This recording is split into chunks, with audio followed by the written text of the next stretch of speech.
लगता है दोस्तों भारत अमेरिका को उसी की भाषा में अब जवाब देने की कोशिश कर रहा है। मोदी जी अमेरिका जा रहे हैं ठीक जब वहाँ पूरी तरह से यूएस के राष्ट्रपति के चुनावों की तैयारियां चल रही हैं। अमेरिका जाकर वे एक हिंदू अमेरिकन डायस्पोरा को संबोधित करेंगे।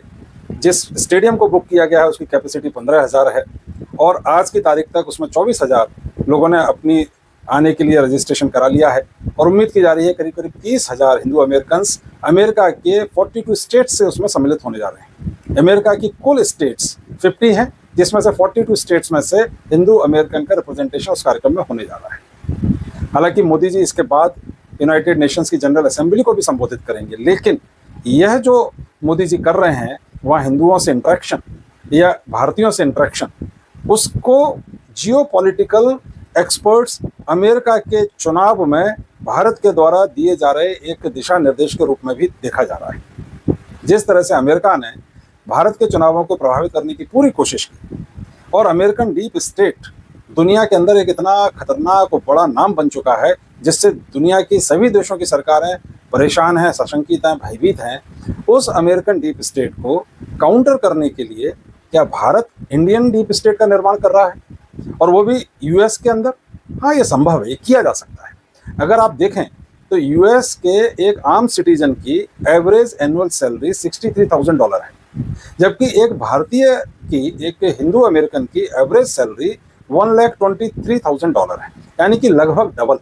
तो जिसकी इकोनॉमिक पावर ज़्यादा है उसके इन्फ्लुएंस भी सोसाइटी पर ज़्यादा होते हैं। आज भारत के 2.1 मिलियन एलिजिबल वोटर्स हैं अमेरिका में और एशियन कम्युनिटी का जो टोटल वोट परसेंटेज है अमेरिका में वो 6.1% है टोटल वोटिंग का। और जिस तरह का क्लोज कॉन्टेस्ट अमेरिका में होने जा रहा है प्रेसिडेंशियल, तो उसमें 1% का डेविएशन भी बहुत बहुत निर्णायक साबित हो सकता है। इस चीज़ को रिपब्लिकन्स एंड डेमोक्रेट्स दोनों समझते हैं। अब ये अमेरिकन डीप स्टेट काम कैसे करता है? ये CIA के थ्रू काम करता है, FBI के थ्रू काम करता है, अमेरिका में मौजूद बड़े बड़े इंडस्ट्रियलिस्ट के सपोर्ट से काम करता है, हिंडनबर्ग जैसी NGOs एंड रिसर्च एजेंसीज के थ्रू काम करता है। वहाँ के जो बड़े बड़े सोशल मीडिया हाउसेज हैं, फेसबुक, यूट्यूब, इंस्टाग्राम इत्यादि, इनके माध्यम से पूरी दुनिया में अपना एक नैरेटिव चलाता है। ये CIA के द्वारा नियंत्रित संस्थान है। इस तरह की बात अभी मार्क जकरबर्ग के द्वारा भी कही गई है।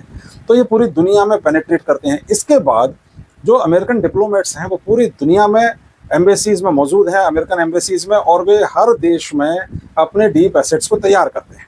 जैसे भारत में अभी हम देख रहे हैं कि अमेरिकन डिप्लोमेट्स लगातार अपोजिशन पार्टी के लीडर से मिल रहे हैं। अभी वो उमर अब्दुल्ला से मिले, OBC से मिले, अन्य भी नेताओं से मिल रहे हैं। तो वो कहीं ना कहीं अपने फेवर के डीप एसेट्स हर देश में निर्मित करते हैं। इन डीप एसेट्स में स्टूडेंट्स यूनियंस होती हैं, लेबर यूनियंस होती हैं, प्रोफेसर्स होते हैं, NGOs होते हैं, जर्नलिस्ट होते हैं।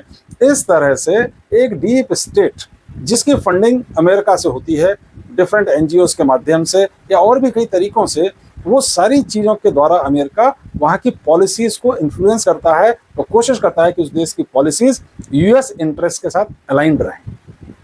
अब बांग्लादेश में वही हुआ। शेख हसीना ने कहा कि हम अगर सेंट मार्टिन जो एक आइलैंड है उसको अगर हम अमेरिका को दे देते तो आज शेख हसीना की गवर्नमेंट वहाँ से हटती नहीं।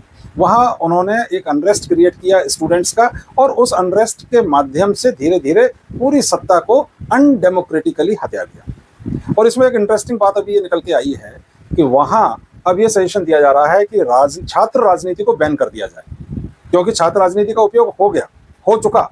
अब कोई दूसरी डीप स्टेट, कोई दूसरी फोर्स उस छात्र राजनीति को इस गवर्नमेंट, एग्जिस्टिंग गवर्नमेंट जो कि अनडेमोक्रेटिक गवर्नमेंट है, उसके खिलाफ ना खड़ा कर दे तो कॉलेजेस में, स्कूल्स में छात्र राजनीति पर प्रतिबंध लगाने की बात हो रही है। इसी तरह बांग्लादेश में जहां महिलाओं को 33% रिजर्वेशन मिला हुआ है, उस रिजर्वेशन को भी खत्म करने की डिमांड उठ रही है। भारत चाहे तो यहाँ एक मास्टर स्ट्रोक लगा सकता है। भारत की सारे राजनीतिक दल महिलाओं को 33% रिजर्वेशन देने के पक्ष में फैसला कर चुके हैं भारत के अंदर, लेकिन बांग्लादेश में अगर ये एंटी वुमन पॉलिसीज आ रही हैं तो भारत उसका विरोध कर सकता है। और वहाँ की जो सरकार है जो कि डेमोक्रेटिकली इलेक्टेड नहीं है बल्कि वायलेंस के आधार पर एक डेमोक्रेटिकली इलेक्टेड गवर्नमेंट को हटाकर बनी है, उस गवर्नमेंट पर प्रेशर क्रिएट कर सकता है। जरूरी नहीं कि भारत उस सरकार को मान्यता भी दे, और अगर भारत मान्यता नहीं देता है तो बांग्लादेश के लिए सर्वाइव करना, इस सरकार का सर्वाइव करना बहुत मुश्किल हो जाएगा। और दूसरे देशों में इंटरफियर करना जियोपॉलिटिक्स में कोई नई बात नहीं है। लेटेस्ट ये है कि मैक्सिको ने अमेरिका और कनाडा के साथ अपनी जो डिप्लोमेटिक टाइज हैं उनको पूरी तरह फ्रीज कर दिया। क्यों फ्रीज किया? क्योंकि मैक्सिको अपने देश में जुडिशियल रिफॉर्म ला रहा है और अमेरिका और कनाडा ने उस जुडिशियल रिफॉर्म के ऊपर अपने सीरियस कंसर्न्स जाहिर किए। यानी कि सीधा का सीधा वहां की इलेक्टेड गवर्नमेंट के, डेमोक्रेटिकली इलेक्टेड गवर्नमेंट के कार्य में हस्तक्षेप किया।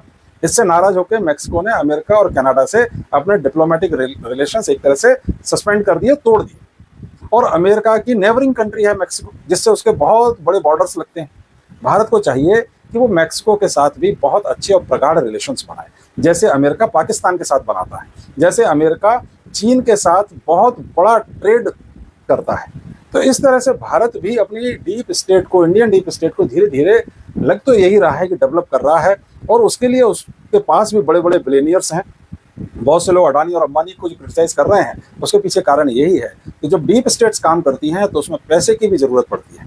भारत की इंटेलिजेंस एजेंसी उस डीप स्टेट का एक महत्वपूर्ण अंग होंगी ही।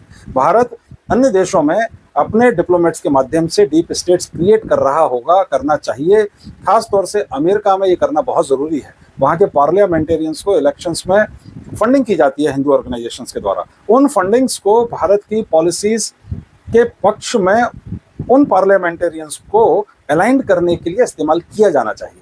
दूसरे देशों के एनजीओस को फंडिंग भारत करे, दूसरे देश में प्रोफेसर्स को, वहाँ की स्टूडेंट यूनियंस को, वहाँ की यूनिवर्सिटीज़ में अपनी डीप स्टेट क्रिएट करे। आज हिंदुइज्म पूरी दुनिया में बहुत पॉपुलर है। वो हमारे लिए एक बहुत बड़ा टूल बन सकता है, क्योंकि अगर आप देखें तो इस्लामिक ब्रदरहुड और क्रिश्चियन ब्रदरहुड, इसके माध्यम से बहुत जियोपॉलिटिकल डीप स्टेट्स क्रिएट की गई हैं। भारत का भी समय आ चुका है। भारत को चाहिए कि वो भी खड़ा हो, टिट फॉर टैट करे और अमेरिका से दबने की जगह अमेरिका को काउंटर करे। अगर भारत अमेरिका को काउंटर करता है तो छोटे छोटे जो और उसके पिछले देश हैं जो कि उसके डीप स्टेट के हिस्से हैं, वो स्वयं ही लाइन अप हो जाएंगे। और जो अभी मोदी जी जा रहे हैं अमेरिका, इसका भरपूर उपयोग होना चाहिए और अमेरिका को भी पता चलना चाहिए कि जो उसने बांग्लादेश में किया है, भारत की एक नेबरिंग कंट्री में किया है, जिससे भारत के इंटरेस्ट अफेक्टेड हो रहे हैं, ऐसा ही भारत मैक्सिको में कर सकता है। ऐसा ही भारत इंडो पैसिफिक रीजन में जो साउथ चाइना सी है, जहां अमेरिका चाइना को कंटेन करने के लिए भारत का इस्तेमाल करना चाहता है, वहां भारत अमेरिका से डीलिंक होकर चाइना से अपने रिलेशंस को सुधार सकता है। चीन ने अमेरिकन डीप स्टेट के प्रभाव को अपने देश में ना चल पाए, इसके लिए वहां के सोशल मीडिया को टोटल बैन कर रखा है और अपने लोकल इंडिजिनस प्लेटफॉर्म्स फ्लोट किए हुए हैं। भारत को भी यूट्यूब, व्हाट्सएप, फेसबुक, इस तरह के प्लेटफॉर्म्स के पैरेलल अपने इंडिजिनस प्लेटफॉर्म्स खड़े करना चाहिए। इंडस्ट्री को सपोर्ट करना चाहिए, सॉफ्टवेयर इंडस्ट्रीज को इसके लिए विशेष पैकेज देना चाहिए, क्योंकि अमेरिका में जो ब्रेन काम कर रहा है वो इंडियन ही है, चाहे वो हेल्थ केयर सेक्टर में हो, स्पेस सेक्टर में हो या आईटी सेक्टर में हो। भारत चाहे तो अमेरिका को, अमेरिकन डीप स्टेट को इस तरह से पनिश कर सकता है आने वाले सालों में कि अमेरिका कभी भी भारत के साथ वो करने की कोशिश नहीं करेगा जो उसने बांग्लादेश में किया या और देशों में वो करता ही रहता है, जिसमें पाकिस्तान भी शामिल है। भारत एक मजबूत अर्थव्यवस्था की तरफ बढ़ रहा है, मजबूत महाशक्ति बन रहा है और भारत को एक बड़ा प्रयास करना चाहिए। जैसे आज अमेरिका में 50 लाख के करीब इंडियंस हैं। भारत को चाहिए कि आने वाले 5 साल में ऐसी प्लानिंग करे कि अमेरिका में इंडियंस की संख्या 50 लाख से बढ़कर 1 करोड़ हो जाए। इसी तरह उसको ऑस्ट्रेलिया और यूरोप के अन्य देशों में भी अपनी भारतीय जनसंख्या को बढ़ाने का प्रयास करना चाहिए। भारत के पास 150 करोड़ लोग हैं। इस 150 करोड़ में से भारत को योजनाबद्ध तरीके से इंटीग्रेटेड रूप में काम करके करीब करीब 10 करोड़ लोग आने वाले 10 सालों में दूसरे देशों में किसी भी तरीके से, एजुकेशन के माध्यम से, एम्प्लॉयमेंट के माध्यम से, किसी भी तरीके से उन देशों में पहुंचाने चाहिए। जब भारतीय डायस्पोरा क्रिएट होगा इन सब देशों में, वहाँ वोट बैंक क्रिएट होगा जिसको भारत से गवर्न किया जाएगा। भारत की इंटेलिजेंस एजेंसीज, भारत के थिंक टैंक्स, भारत की सोशल मीडिया इन्फ्लुएंसर्स, भारत के प्रोफेसर्स, भारत के स्टूडेंट लीडर्स, भारत की पॉलिटिक्स, भारत के गवर्नमेंट, जब सब इंटीग्रेटेड रूप में एक इंडियन डीप स्टेट को बनाने के लिए तैयार हो जाएंगे तो भारत वाकई तब महाशक्ति बनेगा। आज की तरह नहीं जब भारत के नेता बहुत छोटा सोचते हैं और भारत के को ही जातियों में बांटने में लगे हैं छोटे से गेंस के लिए कि हमें सत्ता मिल जाए। इस छोटी सोच के साथ भारत महाशक्ति नहीं बन सकता। भारत को महाशक्ति बनने के लिए वैश्विक सोच रखनी पड़ेगी और एक बड़ा जियोपॉलिटिकल प्लेयर बनना पड़ेगा। उम्मीद है मोदी जी इसकी अच्छी और ठोस शुरुआत करेंगे। आप सबको नमस्कार। फ्री वॉइस में आप सबका स्वागत है। Thank you very much.